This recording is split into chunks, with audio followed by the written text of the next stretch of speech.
Oi, pessoal, bem-vindo a um novo episódio de Midnight Sessions. A gente vai dar continuidade no que a gente ficou no último episódio e vamos a dividir o episódio da mesma estrutura que a gente vem fazendo. Primeiro vamos a ter a parte de ecosistema, depois a parte de código e finalmente a gente vai responder algumas perguntas feitas pela comunidade. Na parte de ecosistema, a gente vai ver uns tópicos bem interessantes. Un relacionado con Block Producer, minerador de blocos en Midnight, cómo que funciona, cuáles son los requisitos, cómo se conecta con el ecosistema de Cardano, negocio de seguridad y todo más. De ahí vamos a dar uma olhada num diário que fala de dos conceitos chaves. Um é Merkle Trees e outro é DAOs. E finalmente a gente vai estudar como que acontecem as transações em Midnight e ver alguns dados interessantes no processo de criação e execução de uma transação. Perfeito, então vamos lá começar, que tem muita coisa pela frente. Primeiro, vamos analisar esse blog feito pelo Steven, né? Ele é parte do DevRel Team de Midnight, e ele fez aqui um resumo de todas as características que um SPO precisa para se tornar um block producer em Midnight. Então aqui, primeiro lista alguns pontos interessantes de requisitos de infraestrutura que o developer precisa para se tornar um block producer em Midnight. Primeiro, você tem que ser parte tem que você ser um SPO de Cardano. SPO significa Block Producer no ecossistema da Cardano, blockchain de Cardano. Né? E agora no processo de Testnet 02, que é o network de Midnight, hoje em dia, ele está conectado com o preview testnet de Cardano. Então, o que fala? Midnight é uma partner chain de Cardano, que significa que os SPOs de Cardano podem ser block producers de Midnight. E os block producers de Midnight primeiro tem que ser SPOs de Cardano. Entonces, aí tem um conceito chave que precisa ser entendido, que faz parte do significado de ser uma partner chain de alguém. Midnight é uma partner chain de Cardano. O que significa isso? Que Midnight um SPO de Cardano vai escolher a Midnight como uma possível partner chain. Que, falando assim como contexto, Midnight é a primeira partner chain de Cardano. No futuro vamos a ter outras partner chains. Ok. Midnight Testnet 02, que é o network atual de Midnight, un block producer tiene que aceitar ser un block producer en Midnight, ¿no? O que a gente já tinha comentado. Daqui a pouco vamos explicar melhor essa conexão, mas o que é importante agora fixar e que fique claro é que para ser um block producer Midnight tem que ser um SPO. Então você tem que ser ambas as coisas tem que se cumprir para você ser um SPO do ecossistema tanto de Midnight como de Cardano. Partner Chains. Então, Partner Chain é a tecnologia que faz aquela junção. Né? E a gente vai entender um pouco em que consiste aquele framework. E qual é a infraestrutura e instâncias que aquele framework precisa para funcionar. Então, ferramentas como Cardano DB Sync, Postgres, Cupo e Ocmios são críticas. Agora a gente vai entender como que se conecta essas instâncias com o framework e qual é o significado de cada uma delas. Esses componentes estão incluídos em um Docker Compose para orquestrar todas essas dependências. Então, isso é uma coisa super interessante que o time de Midnight fornece. É um YAML file para que, usando Docker, os developers consigam fazer spin-up dessas instâncias e sincronização dessas instâncias de um jeito automático, usando essa configuração que é um YAML. Tá? Então, isso é um developer experience excelente. Agora, Midnight Node. Midnight Node é um software que se conecta com a blockchain de Midnight. Ele mantém uma cópia da ledger, valida as transações e se executa a criação dos bloques em Midnight Testnet 02. Né? E aqui tem um diagrama, aqui está muito pequeno, de as diferentes instâncias. Então eu vou mostrar para vocês agora onde que fica a documentação oficial e em mais detalhe do procedimento de se tornar um SPO em Midnight, onde aparece esse diagrama um pouquinho maior. Então a gente vai visualizar, a gente vai ver essa documentação. Onde que ela está? Se a gente for aqui na documentação de Midnight Docs, a documentação agora tem bastante informação de diferentes tópicos. A gente vem utilizando esse campo aqui de build, que é basicamente focado para developers fazendo aplicações. Mas tem esse outro campo aqui de validate. Ele está focado para SPOs. Então, se a gente for abrir aqui, dá para ver que temos tutoriais e temos os procedimentos para se tornar um block producer. Aqui dentro podemos ver que quien está criando todo esse material é Steve, né? Quem fez o blog. E aqui embaixo ele bota aqui novamente essa gráfica, né? Aqui está um pouco melhor para visualizar, mas eu vou ir explicando para vocês. Primeira coisa, você precisa ser um SPO, né? SPO de Cardano. O procedimento de se tornar um SPO de Cardano, a parte técnica, já tem bastante documentação no ecossistema. Então, a gente vai ver aqui no blog depois quais são os requisitos técnicos, tanto de conhecimento como de infraestrutura, mas, no meu ponto de vista, a parte mais crítica e difícil de conseguir é a delegação. Então, o que consiste a delegação? No consenso de Cardano, para que Ouroboros, que é o software de consensos, escolha um block producer, ¿no? Quem vai gerar um bloque, quem vai mintear um bloque. Quanto mais delegação você tiver, suas probabilidades aumentam. Né? Então, no caso agora de Cardano, você tem que ter aproximadamente de 1 a 3 milhões de hadas delegadas para você ter como mintear um bloque por época. Né? Então, a parte difícil realmente para mim é a parte de marketing e se fazer conhecido no ecossistema para que as pessoas deleguem um SPO que você tiver. Então, se você já for um SPO de Cardano, você já tem 80% do caminho ganho. Né? Já está tranquilo. Agora, se não for, também não é uma limitante. Mas é importante considerar, além dos conhecimentos técnicos e infraestrutura, a parte de marketing para conseguir aquela delegação. Sendo que sem delegação, a probabilidade diminui de mintear um bloque. Ok, perfeito. Agora, a parte de Midnight Node. E aqui fala exatamente CLI and BEP Mode. Então, esse Midnight Node é o software que vai se executar na blockchain de Midnight. Né? No final, uma blockchain é o conjunto de nodos peer se comunicando um do outro. Então, tem que existir um node especificamente de Midnight. Agora, como se comunica um node de Midnight com um node de Cardano?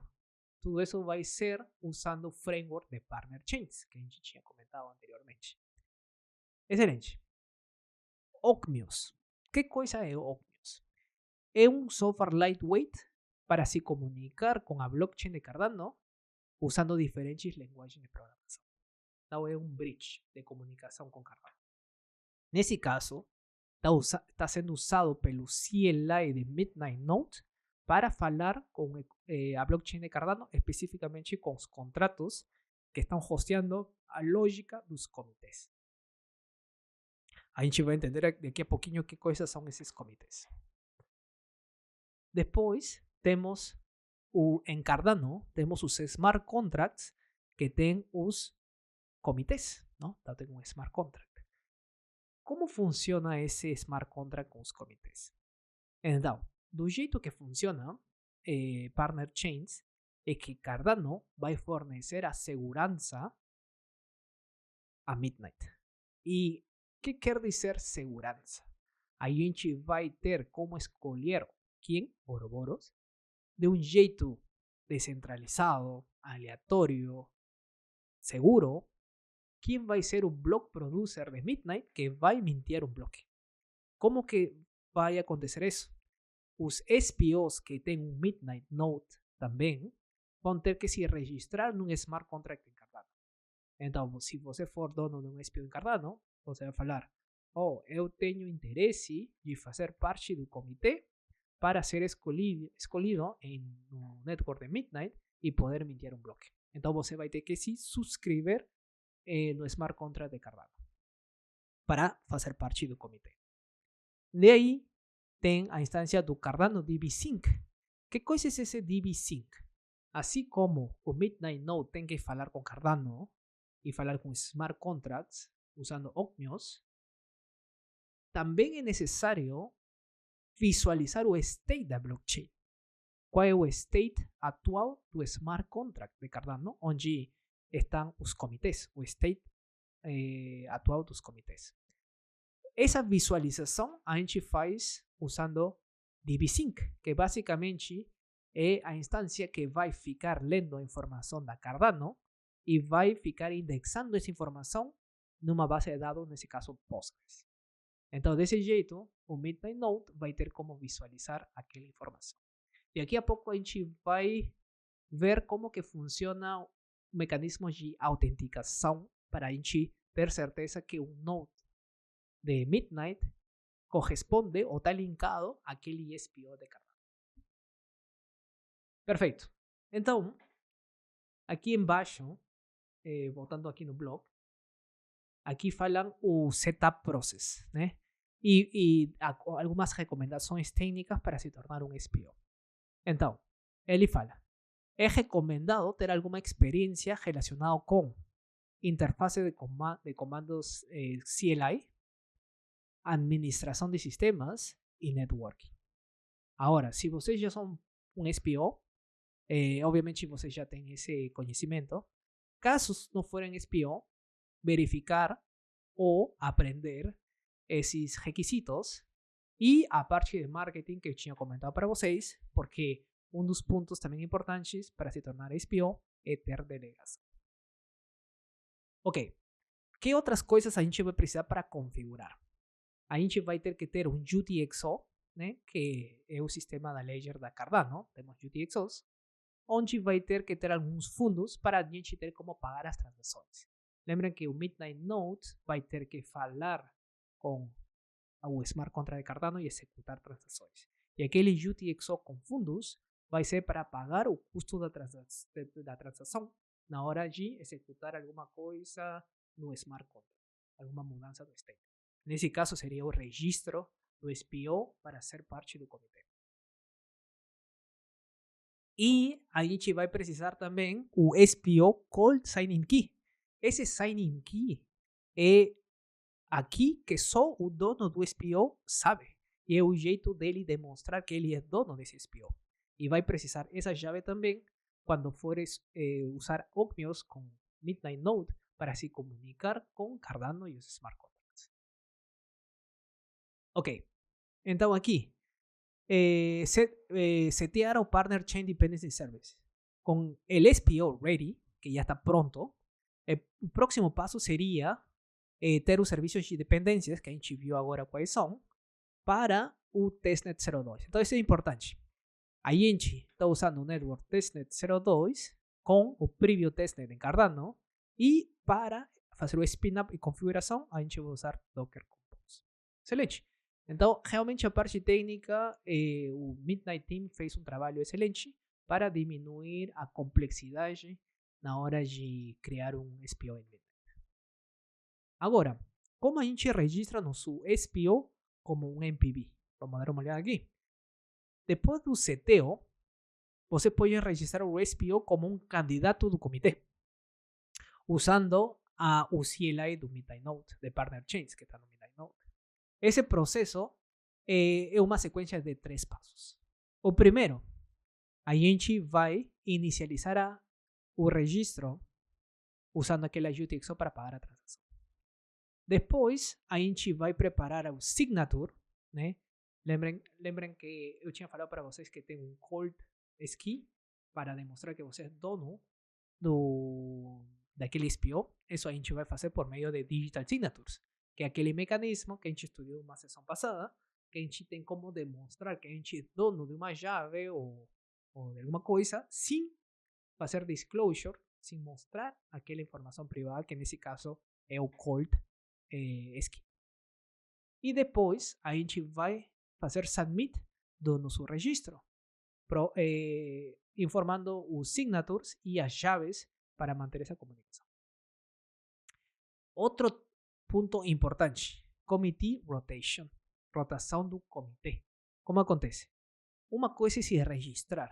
Agora é como vai rotar esse comitê. É dizer, quem que vão ser os responsáveis por mintar um bloco em Midnight. Então, essa parte é importante de entender e é como que realmente Cardano aluga segurança para mim. Cardano opera com Ouroboros e de um jeito probabilístico a gente tem a escolha dos SPOs, quem vai mintar os bloques naquele momento, e o finality, quando que acontece o settlement das transações.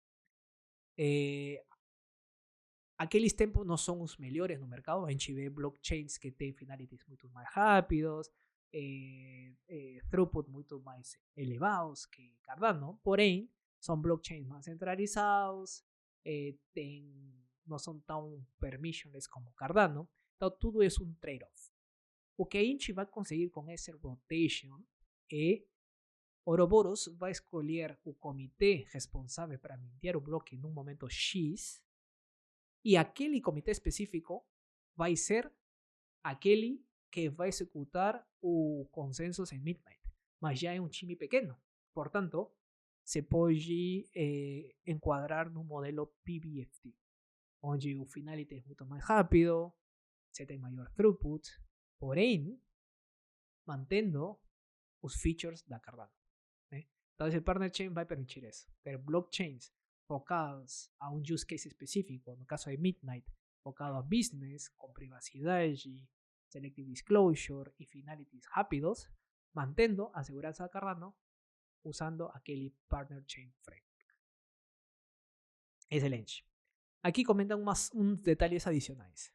Para participar no Committee Rotation, é importante saber que uma vez a gente se registrar, vai ter que passar pelo menos N mais 2 epochs para que o registration seja executado na blockchain, no smart contract. Excelente. Então, uma vez tendo essas instâncias, o Midnight Node, a delegação, o Cardano SPO, depois é simplesmente executar um node e começar a mintar blocos. Né? Então, aqui a gente vê que o processo é super intuitivo e fácil de executar. O importante é realmente ser um Cardano SPO e ter a delegação. Com esse primeiro passo, realmente os seguintes, Midnight Team fez um trabalho super bom para que os developers consigam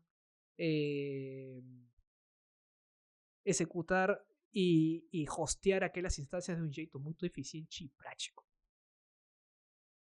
Ok, então isso em relação ao bloco. Agora a gente vai...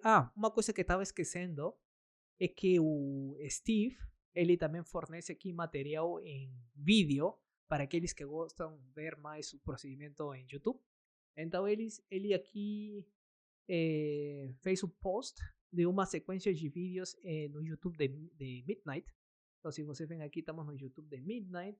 E essa sequência de introdução a Midnight Block Production está em inglês, mas visualmente dá para entender todo o procedimento em código. Então, eu recomendo dar uma olhada aqui nesse material. É bastante intuitivo e dá para ter uma noção de todo o procedimento. Vocês veem que aqui são 16 vídeos, né? E cada um deles é muito pequeno. Vocês veem aqui 3, 2, 1 minuto. Então, eu acredito que em 1h30, 2 horas, você tem como visualizar, como ver todo esse material e vai dar uma noção bem clara e abstracta de como funciona esse procedimento de ser um SPO de Cardano, se registrar como comitê, comenzar a coger as instancias y comenzar a mintar bloques en Midnight. Ok, agora vamos a estudar um dos diários eh, disponibilizados por Samantha. Samantha es una developer de DevRel Team que trabajó antigamente en Web 2 y ahora está entrando en el mundo Web 3. Y él está, así que fica aprendiendo y experimentando con la tecnología de Midnight. Él en tiempo real fica postando vídeos y blogs documentando experiencia de él. Qué cosa está aprendiendo, qué cosa aconseja a otros developers que están indo pelo camino de ella, no pasar por las mismas dificultades y aprender tus conocimientos nuevos que ella tiene, con foco en Web 2 y Web 3. ¿no? Entonces, súper interesante los blogs de ella y vamos a leer el primer blog que en esa session que ella postó.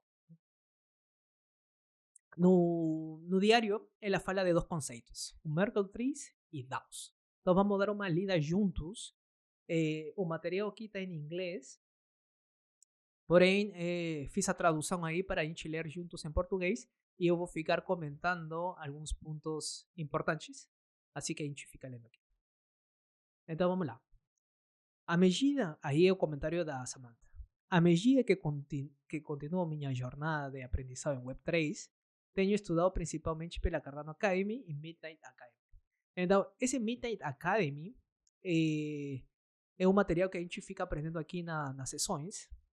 No episódio anterior, desde o episódio 1, a gente fica indo pouco a pouco nos Midnight Academy. Mas esse Cardano Academy é outro material muito interessante disponibilizado pela Cardano Foundation. Para quem vende Cardano, já deve ter escutado esse material de educação da Cardano. E quem não escutou, aconselho muito dar uma olhada. Então, Samantha está tomando como referência bastante esses dois materiais, o Cardano Academy e Midnight Academy. Documentando minhas descobertas no Midnight Dev Diaries. Mas, nesta semana, decidi expandir e explorar uma variedade maior de recursos acessíveis para iniciantes em todo o ecossistema. Isso me levou a dois conceitos fundamentais que surgiram repetidamente. Árvores de Merkle, que em inglês a gente chama de Merkle Trees, e organizações autônomas descentralizadas, né, que Decentralized Autonomous Organizations em inglês. Então, a gente vai entender esse conceito de DAOs, que são organizações, e de onde vem a palavra autônomas, de onde vem descentralizadas. Esses dois tópicos estão no centro da proposta da blockchain: garantir transparência, verificar integridade de dados e viabilizar uma governança descentralizada. Abaixo, apresento os principais pontos e depois ela fornece também uns links, né, caso alguém queira se aprofundar aí nos conceitos. No final desse blog, ela disponibiliza aqui uns links adicionais para entender essas tecnologias.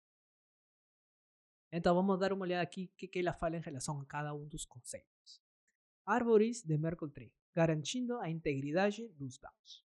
Uma árvore de Merkle, ou Merkle Tree em inglês, é uma estrutura de dados que permite a verificação eficiente e segura de grandes conjuntos de dados. Trata-se de um tipo especial de árvore binária, familiar para muitos desenvolvedores Web 2. Em vez de armazenar valores diretamente, ele armazena hashes que representam blocos de dados e fornecem um resumo compacto e a prova de adulterações. Na blockchain, árvores de Merkle são fundamentais porque permitem verificar rapidamente um grande número de transações. Em vez de verificar todas, você só precisa de um pequeno subconjunto de hashes, uma prova de Merkle, ou Merkle roots em inglês, para confirmar se uma transação está incluída no bloco. Então aqui a parte chave é essa aqui, permite verificar rapidamente um grande número de transações. Como funciona? Começa-se em blocos de dados, transações. Cada bloco é hashado individualmente. Então, importante, hash. Né? A gente já estudou em um episódio passado o que significa hash. Né? Então, a gente vê aqui que é uma estrutura tipo uma árvore, onde cada um dos elementos é um hash. Os pares de hashes são combinados e novamente hashados. Então, um nodo tem dois filhos e vai indo. Então está tudo conectado com os hashes. Se você modificar alguma coisa aqui embaixo, o root vai mudar. Isso se repete até restar um único hash raiz, Merkle root. Né? Se você vê como árvore, no final vai ter uma raiz, né? Um root. Aplicações, transações em blockchain, provas de reservas em exchanges, verificações de elegibilidade em DAOs. Ok, então a gente já viu que coisas são Merkle trees. Agora vamos a entender que coisa é uma DAO. Organizações autônomas descentralizadas são estruturas governadas por contratos inteligentes em blockchain. Então a gente já conectou. Autônoma é porque a gente está usando contratos inteligentes em blockchain. Dispensando líderes centralizados. Elas substituem a jerarquia tradicional por uma governança comunitária transparente, executada automaticamente por código. As regras e operações são programadas e armazenadas na blockchain. Todos podem auditar quando decisões são tomadas e recursos alocados. Em vez de CEOs, a comunidade vota. Detentores de tokens têm poder proporcional aos stake. A proposta aprovada é executada automaticamente pelo contrato inteligente. Então aqui tem uns conceitos interessantes que ela bota como desafios, né? Porque no final são contratos inteligentes e a gente tem tokens para as pessoas tomarem decisões.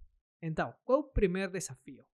Riscos de segurança em contratos inteligentes. A gente já viu que a blockchain segura, os smart contracts são seguros, sempre e quando estejam bem escritos, bem auditados. Se a gente tiver alguma vulnerabilidade no smart contract, um hacker vai ter como pegar o dinheiro ou mexer com a decisão do voto. E a outra é baixa participação, concentração do poder. Então, esses são dois pontos também bem interessantes que mexem bastante com a descentralização. Por exemplo, se tiver uma blockchain e os tokens não forem descentralizados ou no sentido de, por exemplo, estiverem espalhados pelo mundo com diferentes detentores e só uma pequena parte dos donos holdearem quase, vamos botar um número, 90% do valor total dos tokens, do market cap, é uma blockchain super centralizada, né? Porque um pequeno grupo controla a decisão dessa blockchain. Então é importante tomar em conta a concentração do poder. E a outra é a baixa participação. Né? Vamos supor que a blockchain, sim, é descentralizada e os tokens estão totalmente espalhados. Mas se só 1% daquele network de participantes realmente participar no voto, na votação, acaba sendo centralizada, né? Porque só aquele 1% dos participantes vão controlar a decisão da DAO. Perfeito. Então, como funciona a votação em uma DAO? Membros possuem tokens de governança. Vamos a botar aqui o caso da Cardano, que a gente já tem um sistema de governança e é considerado uma das maiores DAOs do mundo blockchain. A Midnight vai ter também um procedimento de governança, ainda não foi estruturado, mas vai ter a estrutura e a gente vai ter uma treasury e todo aquele procedimento. Mas vamos considerar a Cardano, ya que ese procedimiento ya está feito. Então vamos supor que os tokens de governança da Cardano, vamos a decidir alguma coisa na votação do procedimento da governança. O token da Cardano de governança é ADA. Uma proposta é submetida. Os membros votam a favor ou contra. Quem tiver ADA, vota. Quanto maior token você tiver, maior poder do voto. Depois, atingindo o quórum, a proposta é executada automaticamente. Então vai ter uma threshold. Se essa threshold passar, a ação passa. E os fundos são tirados da tesouraria e depois o time responsável executa o projeto. Plataformas off-chain como Snapshot, Tal e Argon também são usadas para reduzir custos e testar modelos de governança alternativos. Então, a gente já vê que no mundo blockchain tem sistemas híbridos. Por exemplo, procedimentos que são executados 100% na blockchain on-chain ou sistemas híbridos onde 80% é on-chain, 20% off-chain. Ou 20% on-chain e 80% off-chain. Quanto mais é executado off-chain, a gente vai ter maior velocidade e menor custo. Né? Sempre on-chain acaba sendo mais custoso, porém mais seguro. Ok, relação entre árvores e Merkle e DAOs. Né? Então, como a gente junta o conceito de Merkle Trees e DAOs, no caso de votação? Então, para isso, eu vou compartilhar com vocês aqui um smart contract em Compact, onde usam esses dois conceitos para desenhar um sistema de votação em Compact. Aí a gente está aprendendo ainda os conceitos de Compact, né? No transcurso dessas sessões a gente aprendeu como criar um contrato com Compact para um contrato muito simples que é o Counter. Aqui é um contrato um pouco mais complexo, porém a ideia aqui é simplesmente dar uma olhada macro do contrato para entender quais são as partes, quais são as variáveis e como que a gente vai executar, como se executa cada um desses conceitos que a gente aprendeu agora num contrato usando Compact. Então vamos dar uma olhada.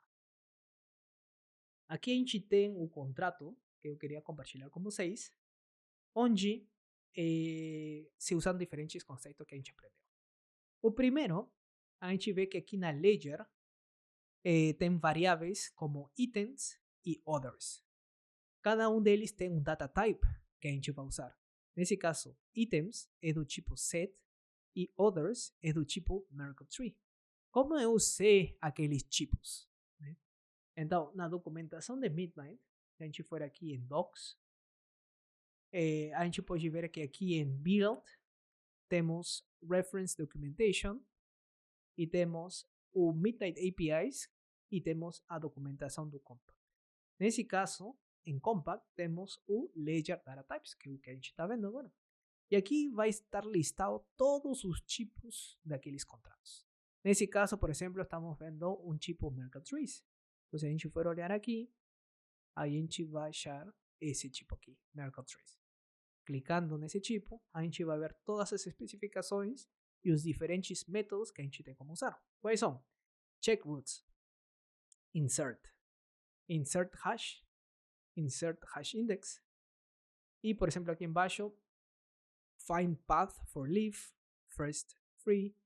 Então, diferentes métodos no Merkle Tree. A gente vai aprender que significa algum deles agora no contrato. Então, voltando aqui no contrato, a gente está definindo diferentes variáveis na Ledger com esses tipos e aqui embaixo executando alguns métodos para saber como que se executam esses dados. Por exemplo, no caso de itens, a gente está executando o método insert, que é basicamente botar um novo elemento nesse tipo set, ou tem aqui tem um método member, que basicamente fala se aquele elemento estiver dentro desse set itens. No caso de others, que es un Merkle Tree, también tengo un método que se llama insert para agregar un elemento nesse Merkle Tree. Então, perfeito. Esse é um dos primeiros conceitos de como usar Merkle Trees em um contrato de Compact. Agora, eles falam, tá, a gente tinha falado que o Merkle Tree, cada node é um hash. Como que a gente hasheia em Compact? Para isso, a gente tem essas funções aqui, persistent hash e persistent commit, que vai ser funções para hashar dados. Vamos dar uma olhada aqui alguns exemplos. Então, nesse caso, a gente pode ver que tem uma função, que nesse caso é um circuito. A gente já viu em episódios passados que em Midnight toda função é um circuito. Esse circuito é um public key. O que a gente está fazendo? Estamos passando como parâmetro uma informação privada de tipo bytes 32 e a gente está usando a função persistent hash para hashear um dado deste tipo, que é um vetor de 2 elementos de tipo bytes 32. Nesse caso, estamos passando um dos elementos é a informação privada e a outra é um path 32 deste string, some domain separator. Essa função path é basicamente o jeito de converter esse string em um tipo bytes 32. ¿No? Entonces estamos hasheando esta información aquí, usando esta función public. Agora temos um circuito increment. O que faz? Primeiro, eu vou hashar. Por que hashar? Porque a gente está usando o circuito public key, que hashea uma informação, e estamos passando o secret key, que o secret key é uma variável tipo witness. Isso quer dizer que está vindo do nosso Oracle. É uma informação privada que só o usuário sabe, de tipo byte32. E um string not authorized. Então, estamos hasheando essa informação que representa no organizador do contrato. Então, esse constructor aqui, ele é executado só quando o contrato foi feito deploy, né? Foi criado. Então, quando foi criado o contrato, aí a gente armazenou na variável organizer, que está na ledger, tipo byte32, o hash da informação privada. Então, quando a gente for incrementar, o que a gente está fazendo aqui com assert, a gente está verificando que o organizer seja igual ao hash que foi declarado quando se criou o contrato. Se os hashes são iguais, depois eu vou executar uma ação. Qual é essa ação especificamente? Incrementar em 1 o valor do restricted counter, que é de tipo count. Esse tipo counter e este método increment a gente já aprendeu porque é o tipo de contrato que a gente está usando nessas últimas sessões. Excelente. Então, até agora a gente aprendeu a hashear informação e declarar Merkle trees. Agora vamos a empezar a usar Merkle trees com os hashes. Então vamos a aprender este contratinho aqui, de jeito macro. A gente está declarando uma variável tipo items, ledger, tipo Merkle tree, perfeito. E de aí, no nosso witness, a gente está declarando uma função. Então, essa é uma função que vai se executar off-chain no computador do cliente. E o output vai ser um Merkle tree path. Como que funciona Merkle tree? Merkle tree dá uma opção super interessante. Ele permite verificar que alguma pessoa é membro ou faz parte do Merkle tree sem fazer disclosure de quem é aquela pessoa. Como que a gente faz isso? Com a ajuda do Merkle tree path. Se a gente demonstrar que a gente conhece um path válido nesse Merkle tree, a gente está demonstrando que aquele membro faz parte do Merkle tree, mas sem falar quem é aquele membro. Então, super interessante. Isso a gente faz com o Merkle tree path. Depois temos o circuito insert. Então, aqui a gente tem items, os itens, que é parte do Merkle tree. A gente está usando o método insert e estamos passando um novo item para aquele Merkle tree. E aqui no final temos o circuito check, que a gente está fazendo a verificação se aquele item faz parte do Merkle tree. Como que a gente faz isso? Primeiro, vamos a chamar nosso Oracle find item, que é o witness, e vai trazer para a gente o Merkle tree path. E agora com esse path, a gente tem um método no Merkle tree que é check root. Então, o check root vai confirmar se aquele path faz parte do Merkle tree. E se for verdade, esse assert vai ser verdadeiro e se não, vai ser false. Então, perfeito. A gente aprendeu agora como usar Merkle tree e como identificar se um item faz parte do Merkle tree. Agora, para a votação, a gente precisa de uns features adicionais. A gente quer executar uma ação se esse assertion for verdadeiro e a gente quer ter a condição de que só uma vez aquela pessoa pode votar. A gente não quer uma pessoa votar mais de uma vez, 2, 3, 4 vezes. Então, como que a gente faz isso com Merkle tree? Para isso, eles estão disponibilizando aqui um código final com todo esse processo de votação. E a gente vê aqui. Aqui a gente tem um circuito de hash que a gente já aprendeu. Aqui a gente tem um circuito que estamos inicializando o Merkle tree. A gente tem os witness para nossa informação privada e para find o path, que nos vai dar o Merkle tree path. E agora a gente tem um novo circuito, que é nullifier. E um novo state, que é o set, authorized nullifiers. Então, o que acontece? Em Merkle tree, a gente tem como verificar se item faz parte do Merkle Tree, mas a gente precisa ter outro dataset para garantir que aquele elemento só possa mexer na ledger uma vez. E a gente faz isso por meio de nullifiers. Se vocês lembram em episódios antigos, a gente falou da estrutura da ledger no caso do C-Swap, onde a gente tem Merkle Trees e a gente tem nullifiers. Então, basicamente, a gente está usando a mesma estrutura para simular um sistema de votação. Então, e aqui dentro temos a lógica, onde a gente está executando a lógica que a gente quer para a votação, né? Então, perfeito. A gente, com esse código, a gente conseguiu juntar os diferentes conceitos de Merkle Tree, nullifier, hashes e como implementar uma DAO, que são diferentes pessoas de uma organização executando uma ação que seria uma votação só uma vez para executar uma ação. Excelente, bastante potente e tudo isso aqui é privado.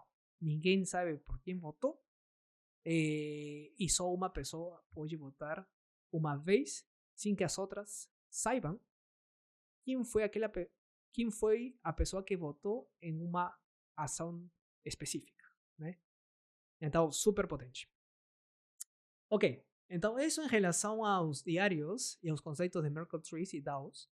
Agora a gente vai continuar com a parte do código, onde a gente vai abrir aqui nosso IDE e só lembrando, a gente está usando esse repositório de Midnight Starter Template, isso está na organização de Mesh, e a gente no episódio anterior finalizou o file Control CLI e todas as funções que estavam aqui dentro do CLI, que é basicamente a TUI, para a gente ter como executar contratos de um jeito em formato texto. Então agora o que a gente vai fazer é executar esses comandos.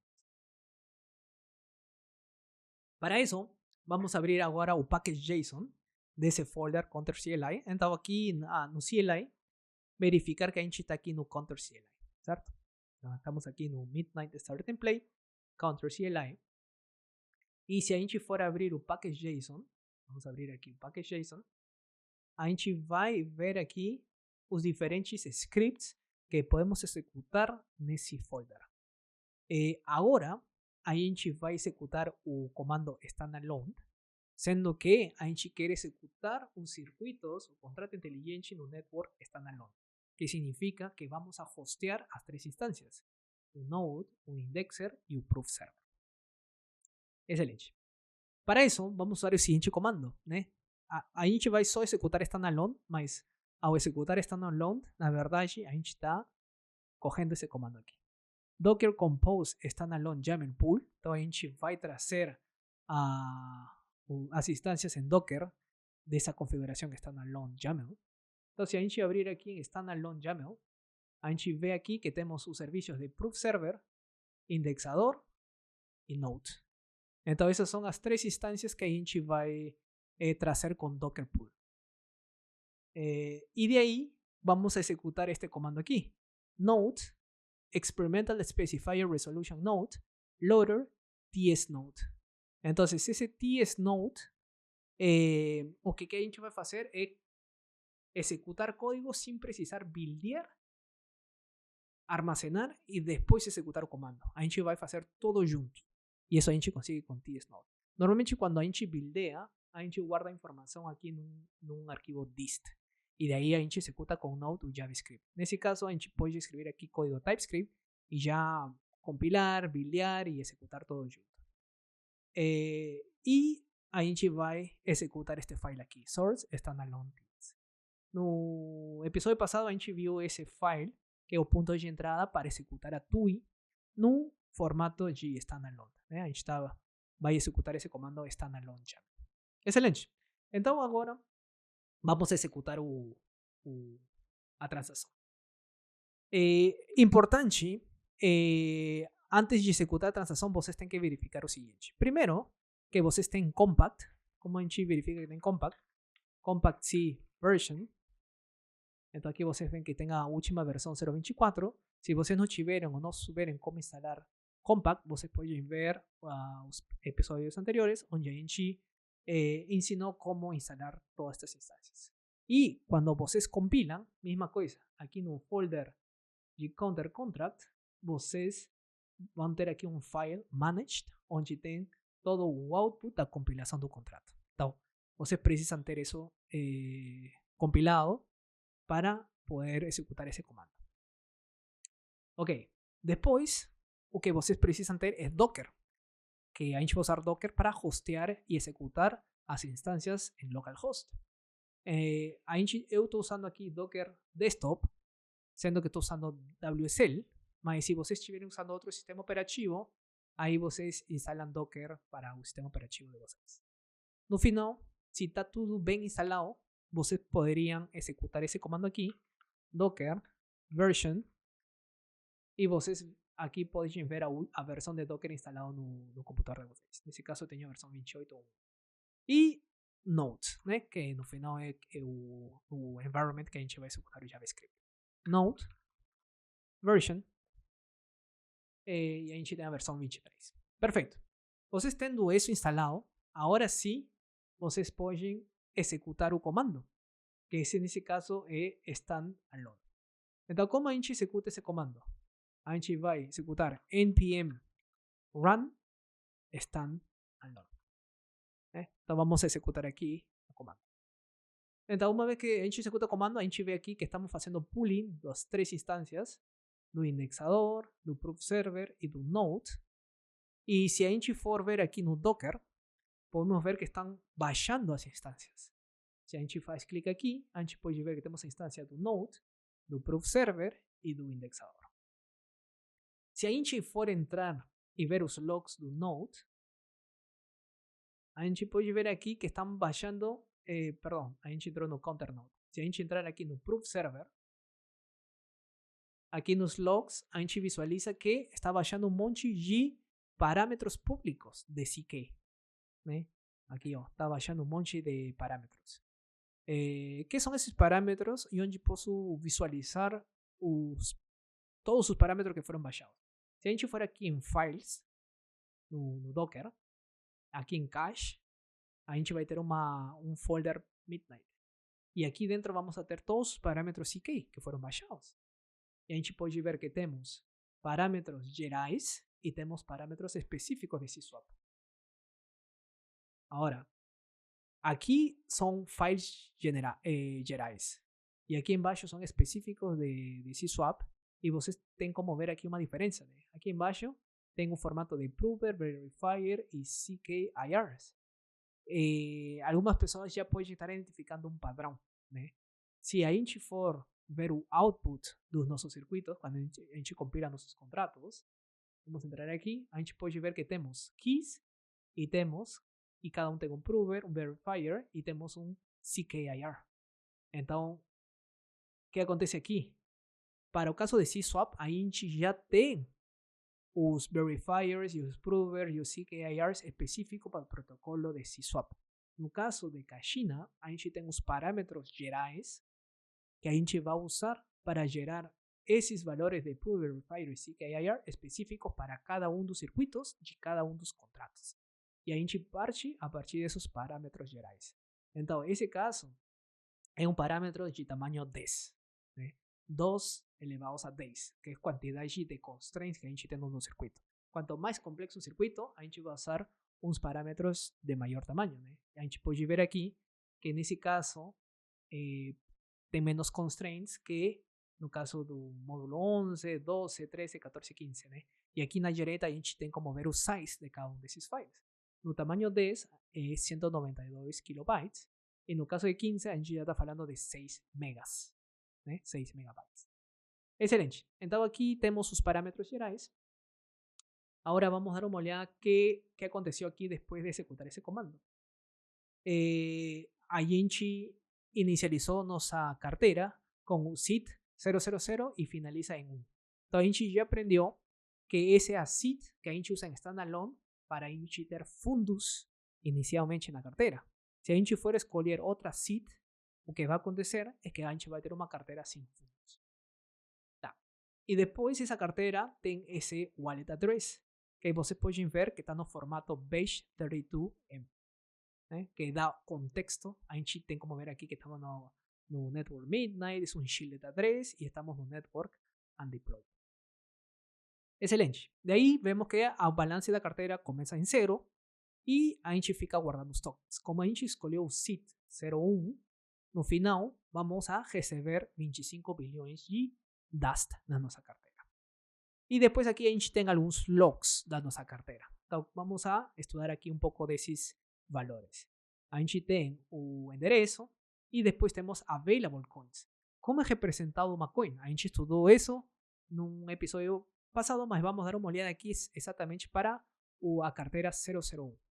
A gente tem um array de objetos que cada um desses elementos é um qualified coin info, o que representa uma coin. Então a gente tem um index que representa uma posição do Merkle Tree, tem uma nonce que identifica esse coin especificamente, esse commitment, temos um type que identifica o tipo de coin e o valor, que é a quantidade dessa coin. A gente pode ver aqui que esse tipo finaliza em 00, esse outro elemento finaliza em 002, então são coins diferentes, mas esse terceiro aqui finaliza em 00. Significa que o tipo desta coin é o mesmo que o tipo desta coin, né? Porém, cada uma está identificada com nomes diferentes. Então, ela funciona muito parecido com UTXO em Cardano, né? Temos inputs, temos outputs, mas aqui temos o feature adicional de privacidade. Excelente. Então, aqui tem toda a lista dos tokens que a gente recebeu na carteira. E no final aqui temos um resumo de todos os balances.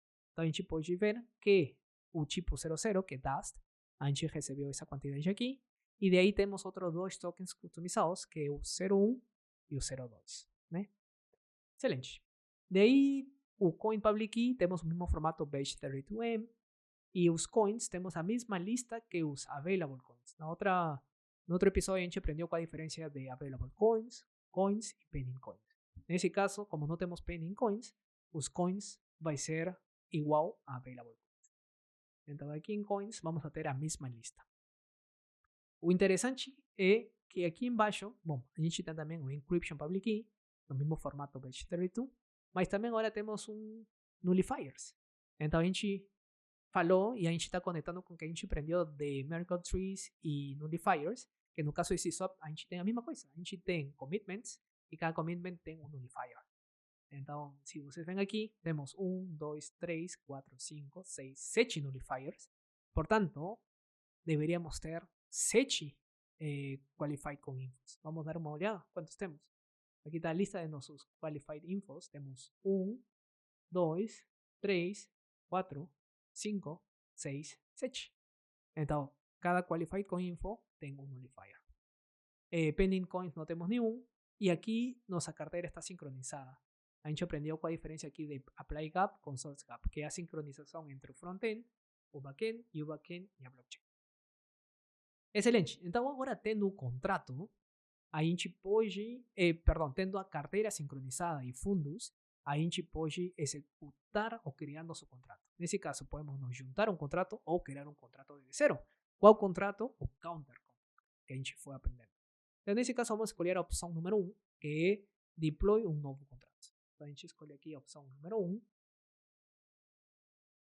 E o que vai acontecer? A gente vai solicitar ao proof server criar uma proof para aquela transação. Nesse caso, ele recebeu o request, ele processou o proof e aqui aparece que o proof server demorou 12 segundos em gerar a prova. Essa prova é encaminhada para o Node processa e se for válida, ele atualiza o state, o indexador se atualiza e depois a informação volta para o front-end ou o CLI. Então, nesse caso, a gente já recebeu aqui a resposta, onde o contrato criado tem esse endereço. Está aqui o endereço do contrato. Então, agora, já estando dentro do contrato, a gente pode executar circuitos ou visualizar o state. No caso, agora vamos a visualizar qual é o state. Então, esse contrato é um counter que inicializa em 0. Como o contrato foi criado agora, se a gente for visualizar o state, deveria ser 0. Então, vamos dar uma olhada. A gente escolhe a opção número 2 para visualizar o state do contrato. A gente bota aqui a opção número 2 e a gente pode ver que o valor do state é 0.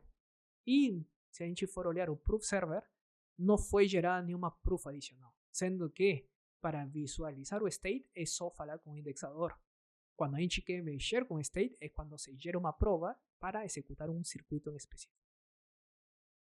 Perfeito. Então agora a gente quer incrementar o valor do counter em 1. Então para isso vamos executar o circuito escolhendo a opção número 1, que é incremento.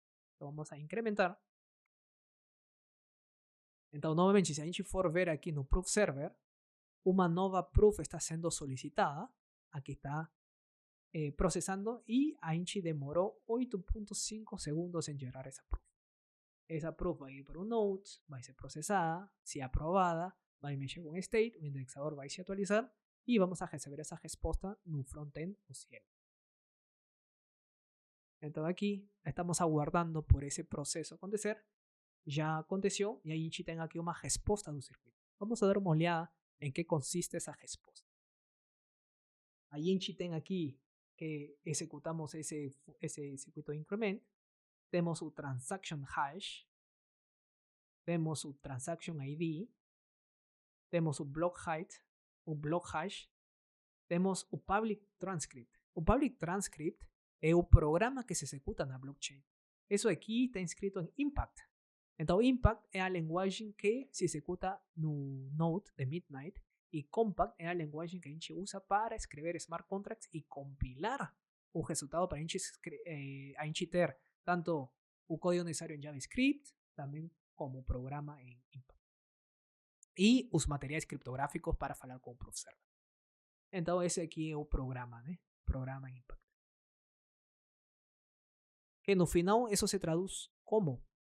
A gente aprendeu um episódio passado que as transações em Midnight podem estar divididas em Succeed ou Fallible. Succeed entirely são ações que têm que passar para que nossa transação seja válida e Fallible são ações que a gente pode dizer assim ao sistema. Se elas passarem, ok. Mas se não passarem, ainda quero que minha transação se execute só com a parte que estava destinada para sempre passar. Então isso dá bastante flexibilidade na hora de executar transação. Então nesse caso a gente só desenhou uma transação para Succeed entirely. Então a gente tem, ela como está dividida esse transcript. Está em effects, tem o gas e tem o programa. Então vamos dar uma olhada. Effects, quais são os tipos de effects que a gente tem? Tem claim contract calls, não tem nenhum. Claim nullifier, não tem nenhum. Claim receive, não tem nenhum. Claim spends, não tem nenhum. A gente estudou isso também num episódio passado. Agora, como nosso contrato está mexendo simplesmente com o state de um counter, a gente não está iterando com nenhuma coin no mundo C-Swap. Né? Portanto, todos esses valores estão como vazios. O gas é o custo da transação e aqui o programa é o código que vai ser executado no Node, né? O programa em Impact. Então aqui está listado. Né? Quando a gente compila o contrato, isso já é disponibilizado para nós, para cada um dos circuitos. Bom, Fallible Effects, a gente não declarou nenhum, né? Então não tem nada. E aqui, no caso da sessão privada, a gente tem inputs de nosso contrato, de nosso circuito, não teve nenhum input. New coins, também não teve, não foi criado nenhum coin. Next private state, a gente não está mexendo com o state, então ele está se mantendo em 0, que foi o valor inicial que a gente deu e não vamos a mexer.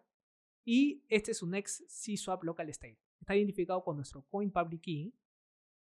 Porém, como a gente não mexeu nada com coins no C-Swap local state, se mantém em 0 e tudo vazio, tanto input como output.